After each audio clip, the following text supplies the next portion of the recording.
j'ai pris un exemple aujourd'hui et c'est Bravo Loto. Et oui, parce que je tombe énormément sur cette pub, parce que sur les réseaux sociaux, elle tourne. Je joue aussi un peu avec mon téléphone, hein, donc je tombe dessus. Et moi, en tant que professionnel de l'image, ça m'a fait bizarre. Donc, ce que je vous propose, c'est qu'on va la regarder ensemble. Moi, je vais être en tout petit. On va la regarder ensemble et je vais faire pause pour vous dire ce qui me choque, pourquoi et comment on aurait pu arranger cette chose. C'est parti, allez, on y va. J'adore marcher dans Paris avec toi. Ouais. Et je voulais te dire, bébé, Alors déjà, deux petites remarques. Pourquoi la caméra, elle tremble à ce point-là? Alors, ça, on aime, on n'aime pas, c'est un style ou un autre, je sais. Mais on arrive à avoir une caméra. On sait la régler en termes d'ISO, en termes de focale, balance de blanc, tout ça. Ils ont des micros sur eux, ils savent cadrer logiquement, hein. Pourquoi ils ne mettent pas un trépied? Quand ça tremble comme ça, c'est bien dans des fictions. Donc là aussi, c'est une pub, mais version fiction. Mais c'est bien dans les fictions pour amener du stress, pour montrer que c'est une vue subjective, c'est-à-dire que c'est à travers les yeux d'un personnage, quand il y a de l'action, mais là c'est un plan calme, donc il faut que justement, en plus il est calme et il est long. Donc il faut justement que la caméra soit stable. Vous savez, enfin voilà, moi je me dis, ils savent faire tout ça, ils ont eu quand même de l'argent pour avoir une caméra, pour avoir des micros, en plus des micros récepteurs, peut-être pas récepteurs, mais un trépied. Honnêtement, même si on ne prend pas le plus cher des plus chers, à mon avis, on va sur Amazon, 15 euros, il y en a, quoi, je veux dire. Bon, déjà, voilà. Par contre, bon point, ils sont dans une ruelle, on ne sait pas où est-ce qu'ils sont, on ne sait pas quelle ruelle, mais ils le disent. Ils sont à Paris. Et là, c'est bien.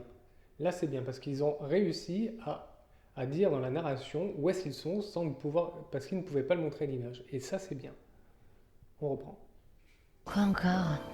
tu m'épousais. Ah, mais t'es trop mignon de croire que je vais t'épouser alors que t'es même pas capable de me payer un resto. Ah, alors juste stop, là, je refais pause. Euh, Juste une petite question, et on en reviendra après. Euh, c'est quoi les fils là qui sortent de sa poche arrière gauche à la dame? On en reparlera après. Je fais ce que j'aime comme métier dans la vie, je suis épanoui. Bah oui, mais peut-être que toi tu fais ce que t'aimes, mais moi j'aimerais bien pouvoir me payer ce que moi j'aime. Regarde, même ta bague, elle vaut même pas 1000 euros. Le mec de Jessica, il lui a offert une bague à 10 000 euros. Donc non, Hop, juste comme ça. C'est qui le mec de Jessica? C'est qui Jessica? J'aimerais savoir. C'est Jessica des Marseillais? Jessica Alba? Moi je sais pas, hein, perso. Et là, par contre, on a un problème marketing. C'est que quand on fait du marketing, qu'elle soit vidéo ou non, on est censé faire venir les prospects ou les clients dans notre bulle, voilà, dans notre zone. Et en faisant ça, on ne comprend pas la référence. Et en ne comprenant pas la référence, ça nous extrait de la bulle. C'est-à-dire que ça donne un peu, vous êtes dans votre bulle, nous on est dans la nôtre, et ça crée un fossé. Vous avez une vidéo qui normalement est là pour attirer du monde, pour dire venez avec nous, mais il crée un fossé là. Donc c'est une fausse note. C'est un gros bémol. Bon, on reprend. à 10 000 euros. Donc non, je vais pas t'épouser. Et puis d'ailleurs, bah, c'est fini entre toi et moi. Pas gentil.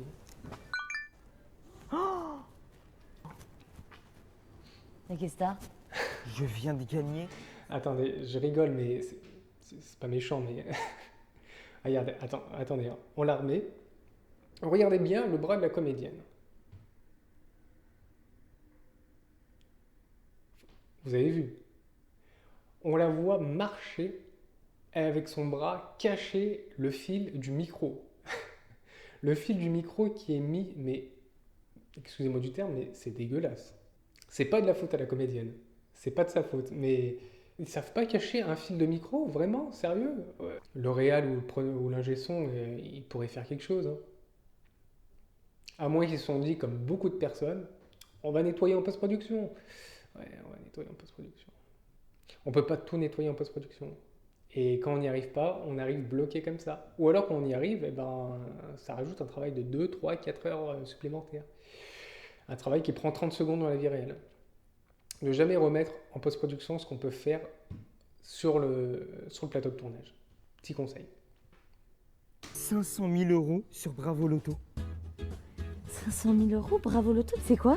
Bravo Loto, c'est une application de ouf sur laquelle tu remplis des grilles et il y a plusieurs tirages par jour. Et le gros plus, c'est que c'est complètement gratuit. Et là, je viens de... Là, c'est bien, parce que comme je le disais, il a énuméré. Voilà, on n'est pas obligé de le montrer à l'écran avec des lettres. Il l'a dit dans la voix, dans la narration, donc ça fonctionne. Et ça, c'est bien. C'est très très bien parce que, on le sait pas tous, mais le cerveau humain fonctionne comme ça. Il comprend mieux, il intègre mieux quand on fait des listes. Voilà. Donc, très bon point. Très bon point. Il a raison, elle n'a pas été sympa. 100% gratuit. Bravo Loto, ok. Alors là, par contre, on n'a pas d'appel à l'action. Une appel à l'action, à la fin, c'est toujours très très important. C'est encore un outil marketing et c'est très important parce que ça permet de faire une prise de congé, donc de dire au revoir, de conclure cet entretien marketing avec un message fort, un dernier message qui reste, qui est très concis, très clair et qui dit maintenant c'est à vous de jouer. Et le fait de dire c'est à vous de jouer, ça permet justement de dire voilà, c'est vous qui avez les cartes en main. Maintenant, si vous le faites, c'est bien. Si vous ne le faites pas, c'est pas grave. Mais maintenant, le fait qu'ils aient une porte ouverte sans qu'ils soient obligés, eh ben, ça leur permet justement de le faire sans appréhension, de le faire d'eux-mêmes et ils sont beaucoup plus ouverts ensuite à consommer un produit ou une prestation de service par eux-mêmes. Et là, par contre, il y aura moins d'objections parce que la décision viendra d'eux-mêmes. Donc, c'est très important.